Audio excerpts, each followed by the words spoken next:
Mapagpalang araw po sa inyong lahat. Ito po ang inyong kaibigan kay Jesus, Brother Manny Bautista. Minsan pa, narito po tayo sa tahanan ni Tatay Hogos at Nanay Claring upang magdala ng mabuting balita sa pagkakataon nito. Pero bago tayo magbubulay ng salita ng Diyos, tayo muna ay ahawit. Kay buti-buti mo, Panginoon.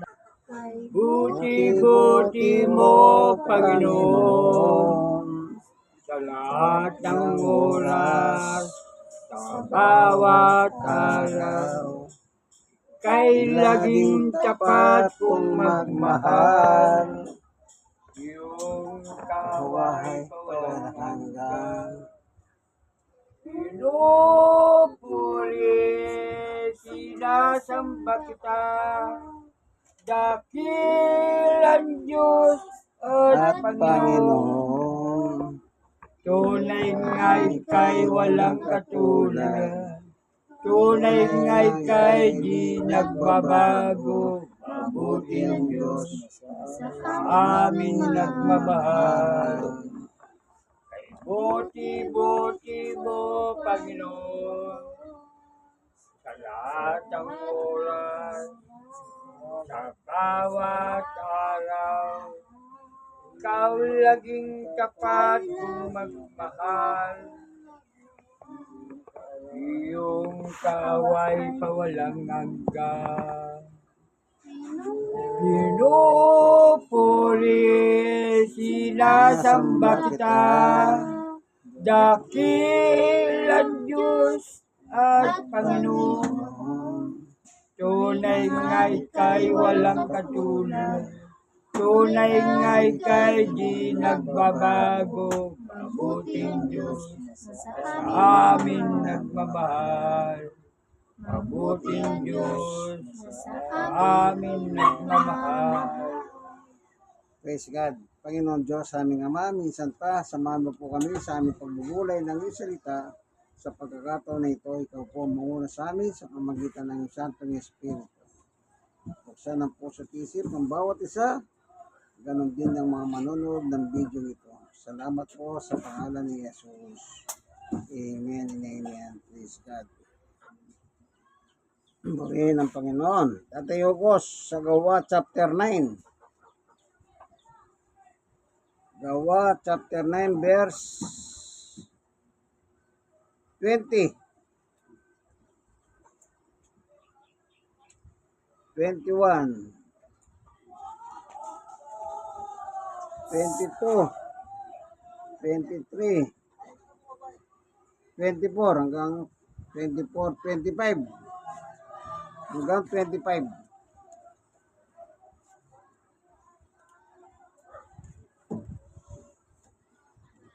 Pakibasa niyo po ano.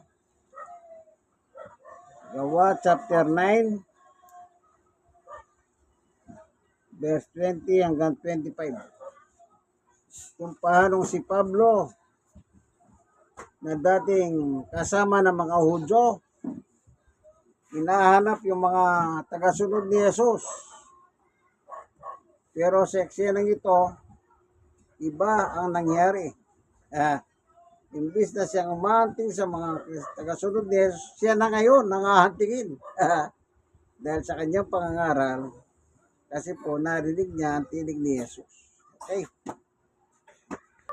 Sige. At agad siyang nangaral sa mga sinaguga na si Jesus ang anak ng Diyos.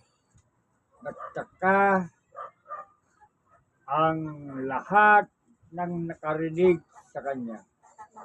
Di ba ito ang dating nuusig noong sa Jerusalem sa mga tinatawag na pangalan ni Jesus? Tanong nila, di ba napalito nga siya upang sila'y takpin at dalhin kagapos sa mga punong pari? Ngunit lalong naging makapangyarihan ang mga pangangaral ni Saulo at walang may sagot ang mga Hudyong naninirahan sa Damasco sa kanya pagpapatunay na si Jesus ang Kristo. Pagkaraan ng maraming araw, nagkaisa ang mga Hudyo na patayin Saulo. Araw at gabi, inaabagan nila si Saulo sa mga pintuang bayan para patayin. Ngunit nalaman niya ito. Kaya isang gabi, nilagay niya ng kanyang mga alagad isang basket na binabasa sa kabilang mga pader. Yan, maliwanag ano? Si Pablo napunta sa isang village. Kaya nagtaka ang mga Hudyo. Dati siyang naghahanap ng mga tagasunod ni Jesus. Meron kasi siyang sulat mula sa punong saserdote na lahat ng mga tagasunod ni Jesus dadalhin niya, papatayin. Kaya nagtaka ang mga tao. Nangangaral na siya. Pinangangaral niya si Jesus ang Kristo. O ibig sabihin, si Jesus ang tagapagligtas. O, nagbago. Kaya sabi ng mga tao, total walang lalabasan yan. Isa lang naman ang pinto ang dadahanan dyan. Hintayin natin siya lumabas at papatayin natin, sabi nila. Natulugan yan. Inilagay sa isang tiklis, si Pablo, sa isang, ano ba nakalagay dito? Sa ibang Biblia, tiklis ang nakalagay eh. Basket. Paras yung basket at tiklis, paras lang. Kanya lang, yung basket. Malaki. Pag mamamaliki ka basket, Hawak-hawak eh.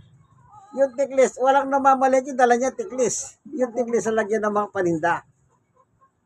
Ganon yan, ano. Pero pares po, basta may sinakay siya. Pumasa siya ron sa basket. So, walang lalabasan si Pablo. Pader yun eh. Ginulong nila sa kabilang pader. Para lang makatakas si Pablo. Kasi iba na. Dati siyang hunter. Ngayon, siya na ang hinahunting ng mga hunter. Nabaligtad ang sitwasyon. Okay.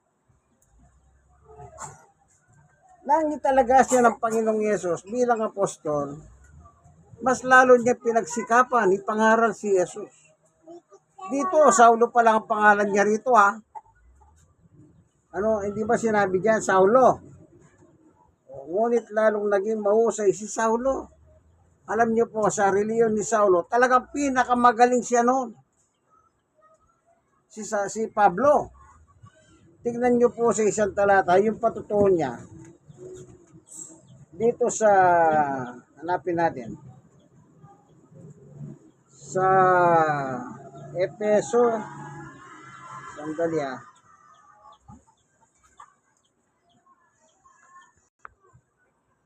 Pilipos chapter 3, mula sa 11, ay mula sa 5 hanggang 11, Tatay Ogos.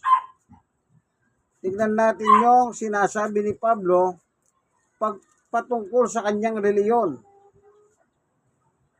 sa pagsunod niya sa kanyang reliyon.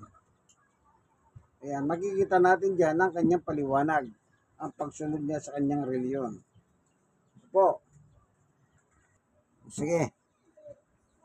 Ako'y tinuli sa 8 araw mula nang ako'y sinilang.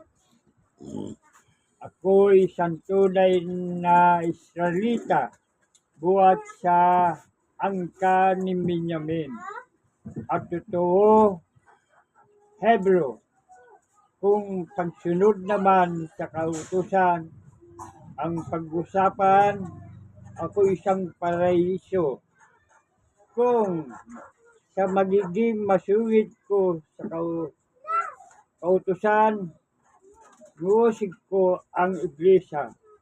Kung ang magiging matuwid naman ayon sa kautusan, walang may susumbat sa akin.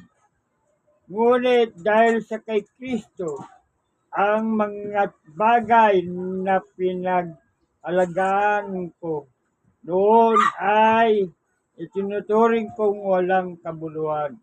Ngayon, oo, tinuturing kong walang kabulan. Ang lahat ng bagay bilang kapalit na lalong mahalaga. Ang pagkakakilala kay Kristo Jesus aking Panginoon. Lahat ng bagay ay pinalagay kong walang kabulan. Tinuturing kong basura. Makantang ko lamang si Kristo at lubos na makipag-isa sa Kanya.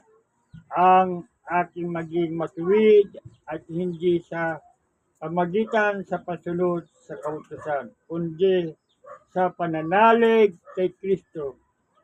Ang magiging matuwid ko ngayon buhat sa Diyos sa pamagitan ng pananampalataya. Ang tanging hangarin ko ngayon ay lubusan makilala si Kristo. Maranasan ang kapangyarihan sa kanyang muling pagkabuhay. Makibahagi sa kanyang mga paghihirap at maging katulad niya sa kanyang kamatayan. Maasa akong man at muling bubuhay mula sa kamatayan. Amen. Maliwanag ang paliwanag ni Pablo. Kung sa pagsunod sa reliyon, kasi po Diyos siya, at ang Udyo nasa ilalim ng kautusan. Kaya sabi niya, kung pagsunod lamang sa kautusan, walang tatalo sa akin. Ganyan po ka-dedicated si Pablo pagdating ng reliyon niya. Sa kanyang reliyon. Pero nung makilala niya po si Jesus, nagbago talaga. Ang pinakikilala na niya ay walang iba kundi si Jesus, ang Kristo o ang tagapagligtas. Kita niyo po. Kaya kung minsan nasasabi ko nga kung magpapalit ka ng reliyon, tiyakin mo yung lilipatan mo yung nasa Biblia. Pero hindi ko pinapayang lumipat kayo ng reliyon. Just in case lang, halimbawa, ako meron akong dating reliyon. Nung natutunan ko yung ganitong pangangaral na salita ng Diyos, ito po yung niyakap ko. Sarili kong pasya yun. Sarili kong pasya. Kasi kung ano po yung nakasulat, kailangan nyo nang yakapin mo eh. Kagaya ni Pablo. So, nasa ilalim ng kautusan, ang kaligtasan wala sa kautusan eh. Nasa pananampalataya kay Jesus, ang sabi niya eh. O, tingnan nyo pa yung isa sulat niya. O, tingnan natin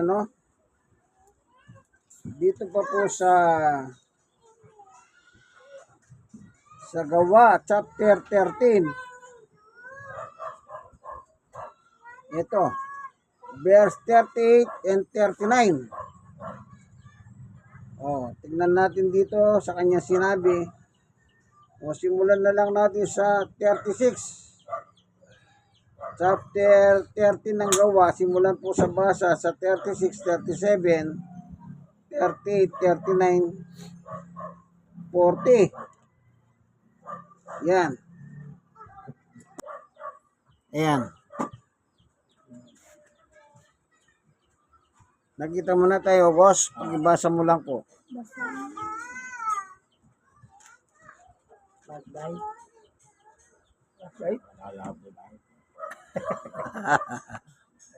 Wala natin si Tatay Ogos.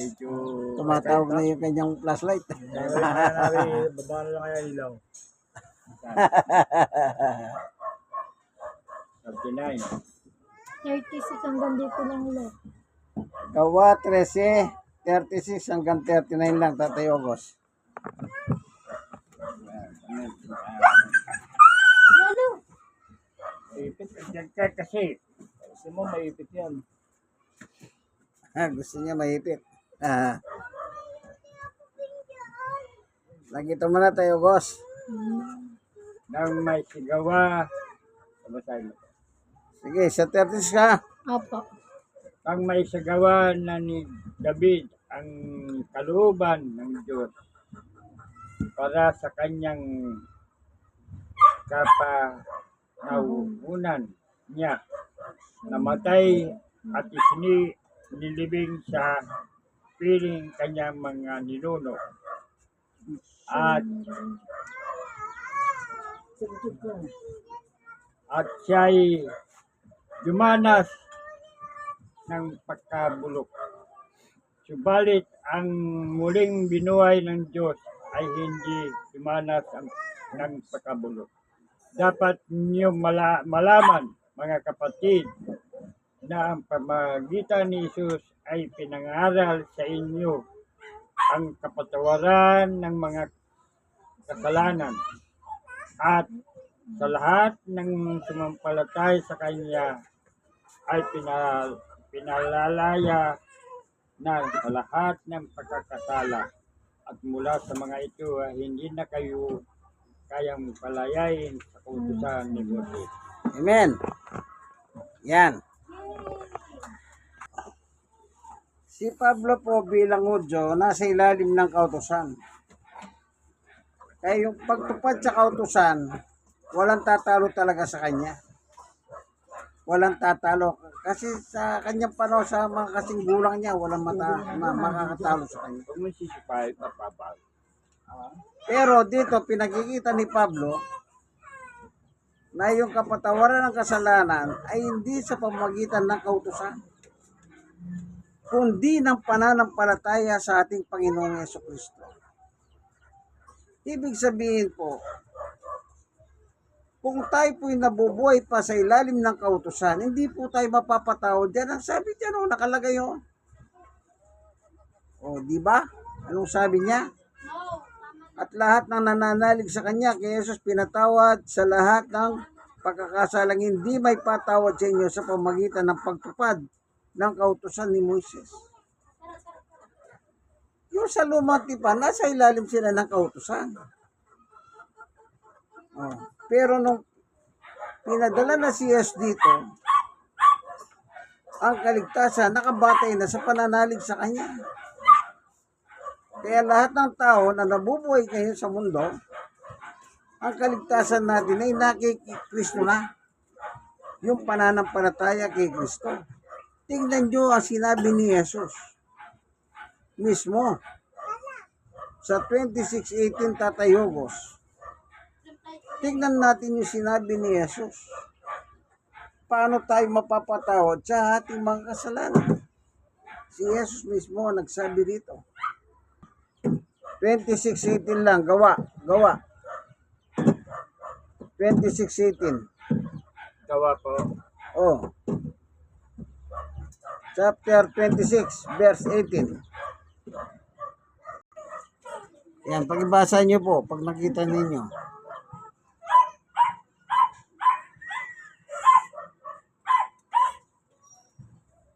Nabasahin na po. Oh, sige.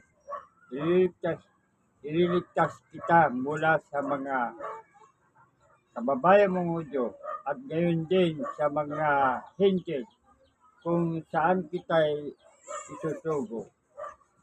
Imumulat mo ang kanila mga mata, ibabalik sila sa kaluwanagan mula sa kadiliman. Ililigtas sila sa kapangyarihan ni Satanas at ibabalik sa Diyos. At sa pamagitan ng panampalataya nila sa akin, sila ay patatawarin at kanilang mga kasalanan at bibigyan ng lugar kasama ng mga taong ginagawang banal ng Diyos. Amen. So maliwanag po, sabi ni Jesus, yung pananampalataya ninyo sa akin, yan ang paraan niya para mapatawad ang kasalanan. Oh. Tama si Pablo. Yung tinuro ni Jesus sa kanya, yan din ang sinabi ni Pablo. Para mapatawad po tayo sa ating mga kasalanan. Oh. Kaya yung mga kwento ni Pablo sa kanyang buhay, nung makilala na niya si Jesus, ang sabi niya, masigit ko pa siyang gustong makilala. Ano man ang pakinabang ko, sabi niya, inahari kong sukal lamang yan. Basura, kumbaga. Oh. Kasi po, si Yesus lamang ay may pangako ng kaligtasan. Maliwanag sabi niya, hindi tayo may liligtas ng kautusan. Hindi, maliligtas tayo sa pamagitan ng pananampalataya kay Kristo, sabi niya. Kaya si Pablo, mula sa anter, siya na ngayon ang inaanting. Baliktad. Pero salamat sa Diyos, ano sabi ng Panginoong Yesus? Iingatan kita sa mga kababayan mong Hudyo. Oh. Kaya wala nakagalaw sa kanya eh. Wala nakagalaw. Iningatan kasi siya ng Panginoon sa kanyang mga kababayang Hudyo. Kaya sabi ng mga Hudyo, ano ba yan? Itong si Pablo naghahanap ng papatay niya mga Kristiyano. Pero baliktad na ngayon. Ipinangangaral niya pa si Jesus. Kaya tingin na natin siya. Huwag na natin papalabasin dito. So, nung nalaman ni Pablo yon at saka kasama niya, ilagay sa basket at sinyot sa pader. Ano kaya ginawang paghagis? Bahala ka na, Pablo. Ang mahalaga, hindi siya nakuha. Kasi pag nakuha siya, isa lang ang sinabi nila, patayin si Pablo. Siyempre nandun ang pag-iingat ng Diyos sa kanya. Kaya sabi ng Diyos, iingatan kita sa mga kababayan mo. At sa mga NP. At salamat. Kinasangkapan niya si Pablo upang magdala ng kaligtasan sa mga Pilipino. Tayo po mga Pilipino ha. Dapat ang paniwalaan natin yung sulat ni Pablo. Kasi po pinadala sa Diyos para tayong mga Pilipino magkaroon ng bagisan sa kaligtasan na inahandog ng Diyos.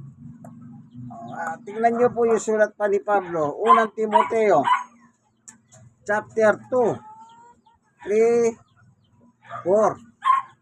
Tingnan niyo kung gaano kaganda ang sinabi ni Pablo dyan. Panghuli na po yan talata. At saka tayo mag-pray na. Unang Timoteo chapter 2 verse 3 and 4. Ay, babasahin po. Opo.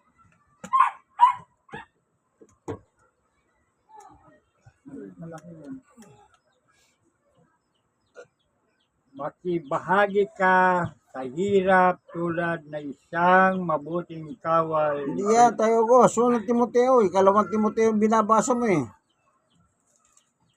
Unang Timoteo chapter 2 3 and 4. Okay. Nagkamali po si Tatay Ogos. Ito ang mabuti at kalugod sa Diyos, sa ating tagapagligtas. Ito lang. Ay bigyan lahat ang tao ay maligtas at makaalam ng katotohanan ito. Amen. Kita nyo? Gusto ng Diyos lahat maligtas. E paano tayo maliligtas? Sa pamagitan ng pananampalataya kay Kristo, ang anak ng Diyos na buhay. Dito hindi pinag-uusapan kung anong reliyon mo, kaibigan.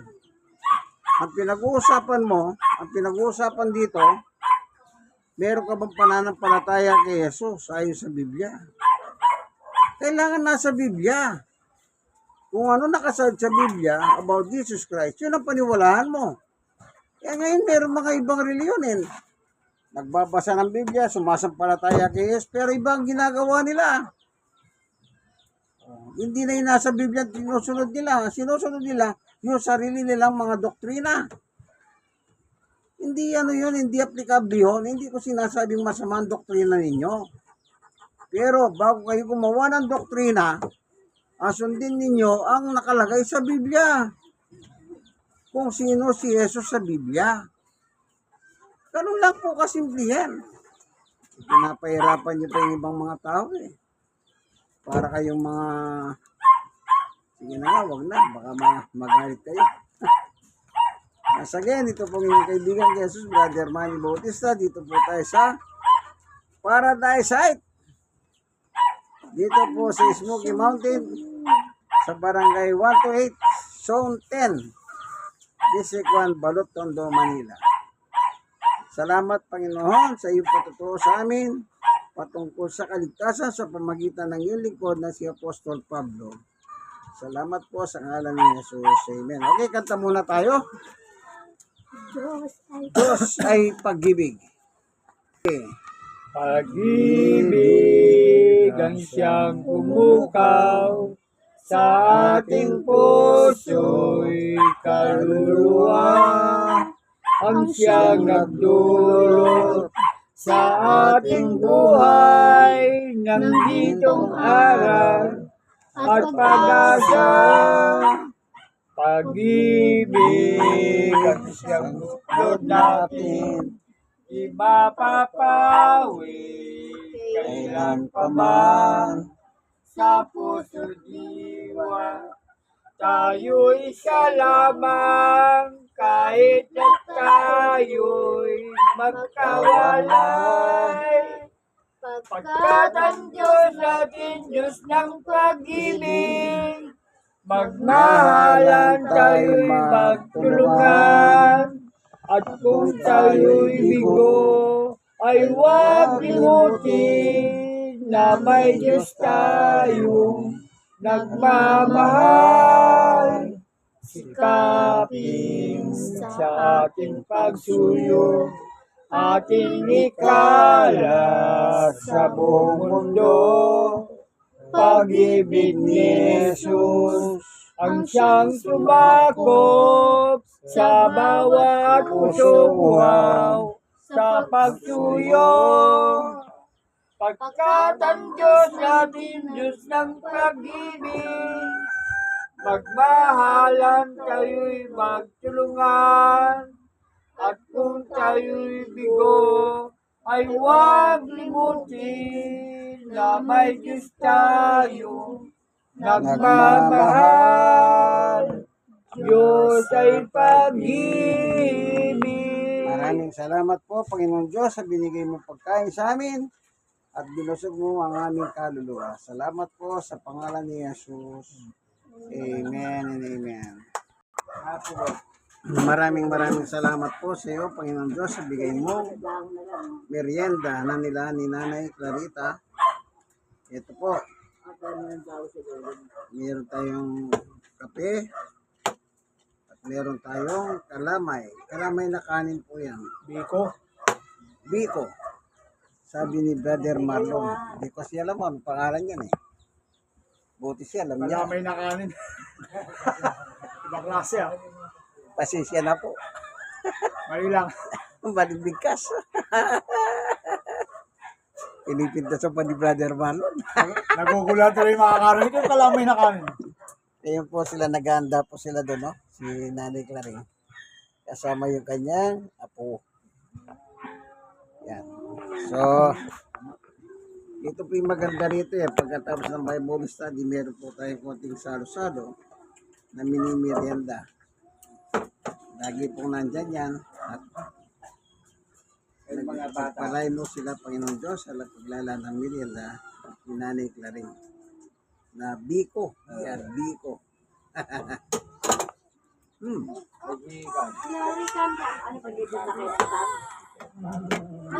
Magtatang ka? Sarap. Gusto mo tang? Mateo 6:9, Ama namin nasa langit ka. Yung verse 11, bigyan mo kami ng aming merienda. Kinala, bibigyan ko sa akin. Merienda po ang naglalaan sa pamagitan ni Nanay Claring. Ito, nandito na lang ang video natin, no? God bless us all po. Bye!